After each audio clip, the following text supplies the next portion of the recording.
I never thought I'd be the one to walk away from my family, but I guess life has a way of forcing your hand when you've been pushed around long enough. My name's Daniel, and for as long as I can remember, my family's business dictated every aspect of my life. It wasn't a choice. It wasn't a privilege. It was an obligation, a burden dressed up as tradition. It all started with my grandfather, a self-made man who built his empire of auto repair shops from the ground up. He was tough, fair, and meticulous, the kind of man who could hear an engine's growl and diagnose its problems before even popping the hood. He loved his work, poured his entire soul into it. But when he passed, my dad and Uncle Ted inherited the business, and things took a turn. Unlike Grandpa, they had no passion for the craft. They saw the business as a piggy bank they could drain at will. They used company money for expensive vacations, fancy cars, and weekend getaways, while I, their free laborer, kept the actual business afloat. I was just 10 when they first put me to work. "It's just a little help," they said when I was scrubbing oil stains off the garage floor on a Saturday afternoon. By 12, I was changing tires and doing inventory. By 14, I was staying late into the night, assisting mechanics who were too overworked to do everything themselves. And for all that effort, not a single dime. Family doesn't charge family, Dad would remind me every time I brought up getting paid. But that rule, conveniently, never applied to my cousin Evan, Uncle Ted's son. While I was busting my ass in the sweltering heat of the garage, Evan was off playing video games, riding dirt bikes, and lounging by the pool. He never had to lift a damn finger. The moment I realized how deep the favoritism ran was the summer I turned 15. A technician quit unexpectedly, and the shop was in chaos. My dad called me at 6 in the morning on a Saturday, demanding that I come in. No warning, no pleas. Just an order. I worked a 12-hour shift in the blazing heat, my hands covered in grease and sweat. By the time I got home, I could barely move. When I asked for the next day off to recover, Dad laughed. "Recover from what?" he scoffed. "It's called hard work." Meanwhile, Evan spent the weekend at a beach house, posting pictures of himself with his friends, living the good life on money he never earned. I gritted my teeth and told myself it was just for now. That one day, they'd see my effort and acknowledge me. I was a fool for believing that. At every family gathering, Evan was the golden child. Uncle Ted would boast about how Evan had a natural business mind, how one day he'd take over and elevate the company to new heights. Never mind that Evan couldn't tell the difference between a carburetor and a fuel injector. He was their future CEO. Me? I was just the workhorse keeping it all running behind the scenes. By 17, I was basically running the shop's weekend shifts. I handled scheduling, ordered supplies, and even dealt with angry customers when things went south. One time, a customer came in fuming because the wrong part had been installed in his car. I stayed late, fixed the issue, comped his service, and even offered him a discount on his next visit. The customer left happy, leaving a glowing review online. Dad's response? "Next time, just don't mess up in the first place." I should have walked away then, but years of conditioning had convinced me that this was my place, that my worth was tied to this business, that if I just worked hard enough, eventually, they'd respect me. That illusion shattered the day I turned 18. I had just finished a grueling double shift when Evan strolled into the shop wearing designer clothes, talking about some weekend getaway he'd just returned from. He barely acknowledged me before Uncle Ted clapped him on the back and said, "You should take notes from Evan, Danny. He's got a real head for leadership." I thought he was joking. I waited for the punchline. It never came. That was the moment something inside me snapped.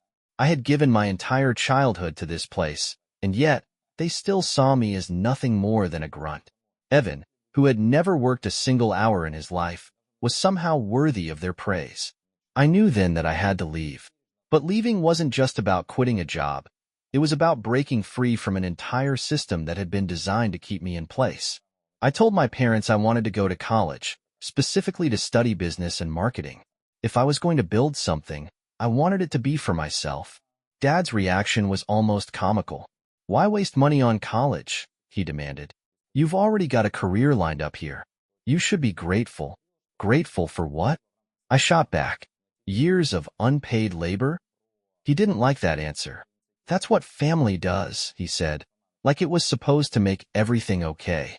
"Evan's gonna take over eventually, and you two will run it together. That's how we keep the legacy alive. Evan. It always came back to him. Uncle Ted, of course, had to chime in. We don't have extra funds for college, he said, as if I had asked him to sell his car to pay my tuition. If you want to go, you'll have to figure it out yourself. The hypocrisy was staggering. Just a month earlier, the company had paid for Evan's brand new MacBook and a luxury hotel stay for some business seminar he attended. But for me, they had nothing. Fine. If they weren't going to help me, I'd do it myself.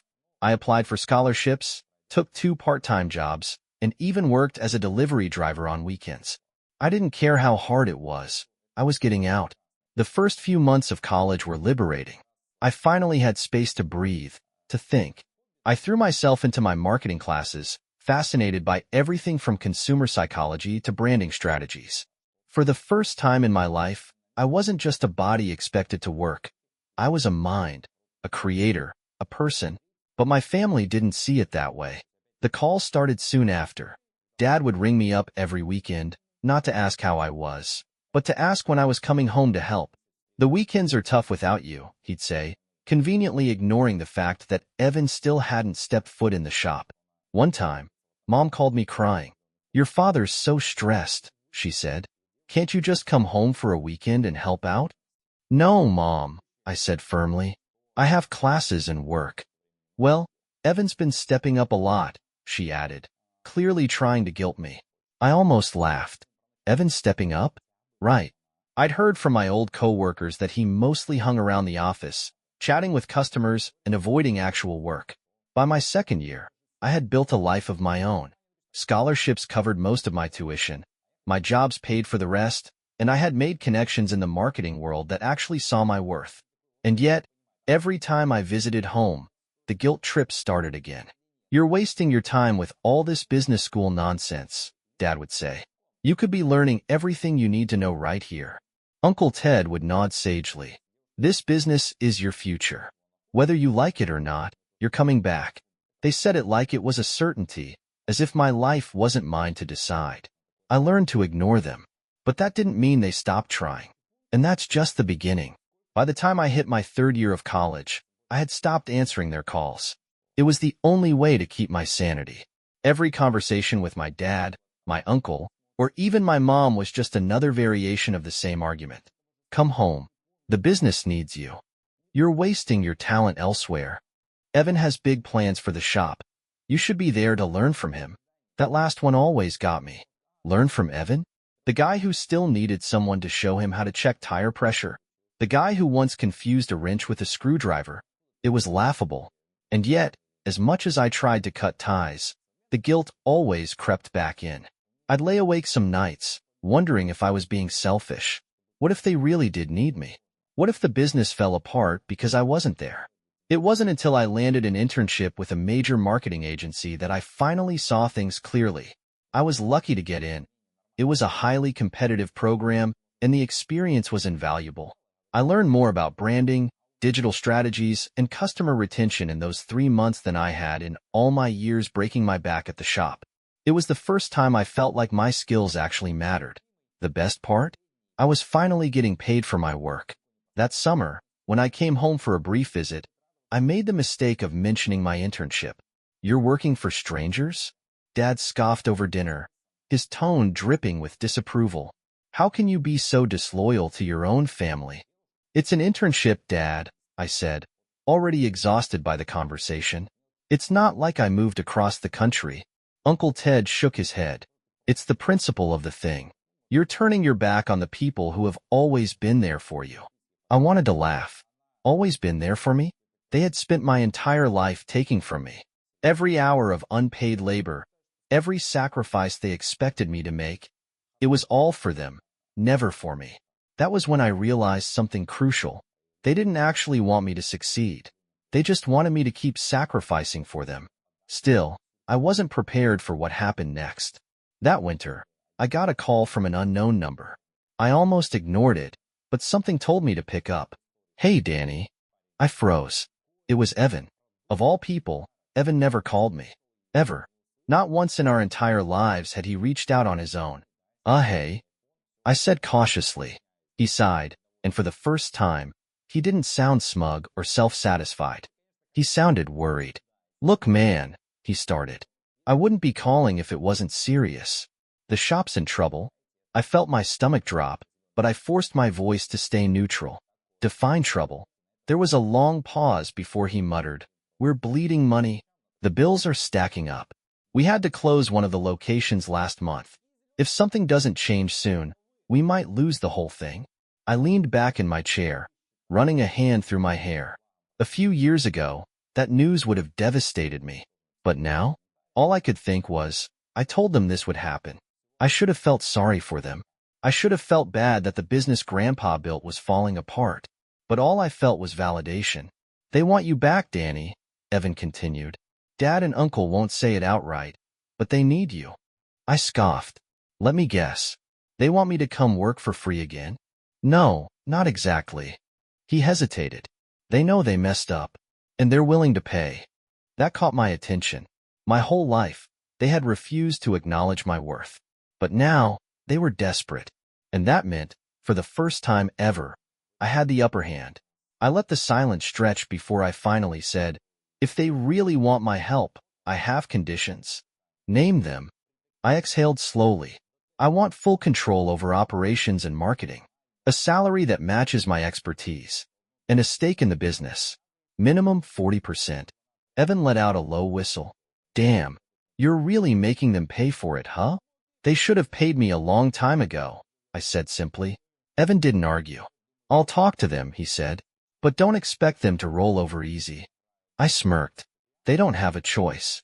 I hung up, knowing that for the first time in my life, I wasn't the one begging. They were. And this time, I wasn't coming back as their unpaid labor. I was coming back to take what I was owed. I wasn't expecting an answer right away, but less than 24 hours later, my phone rang again. This time, it was Dad. "We need to talk," he said, voice tight. I leaned against my kitchen counter, letting the silence stretch just long enough to make him sweat.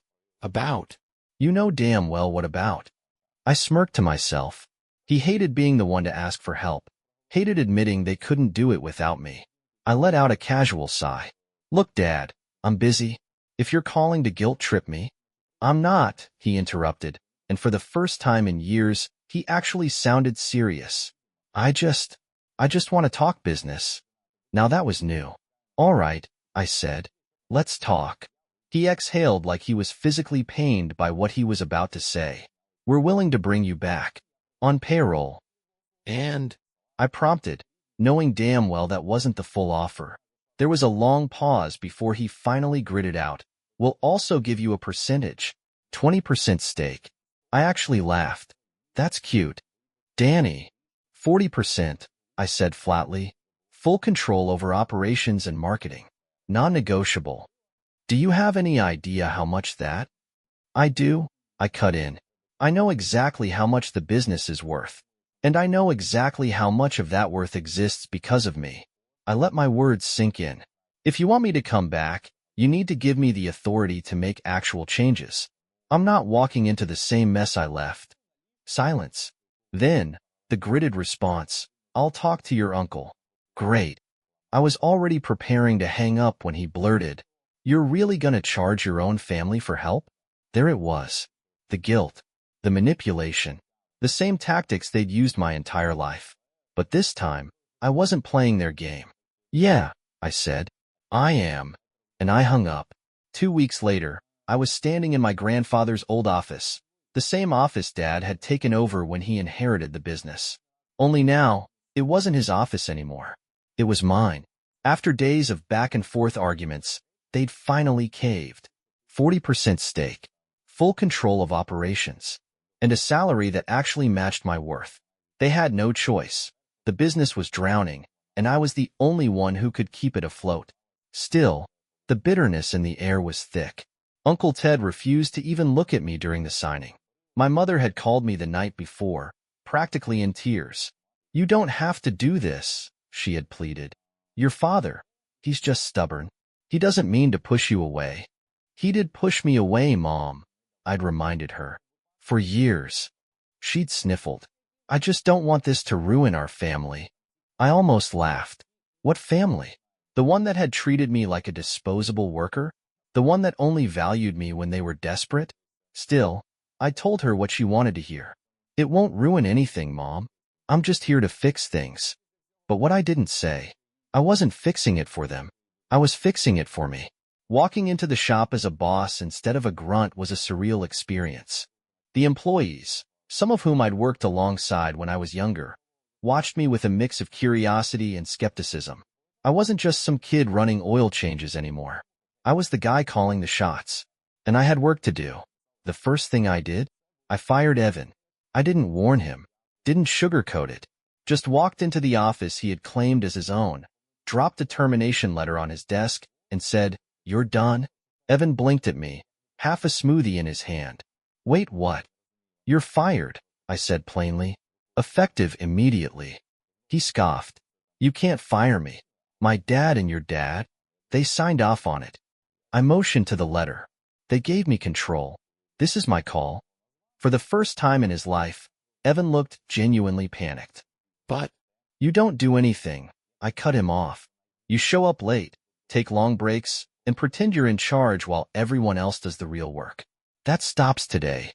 Evan's mouth opened and closed like a fish out of water. I half expected him to throw a tantrum, but instead, he just muttered, "You're an asshole."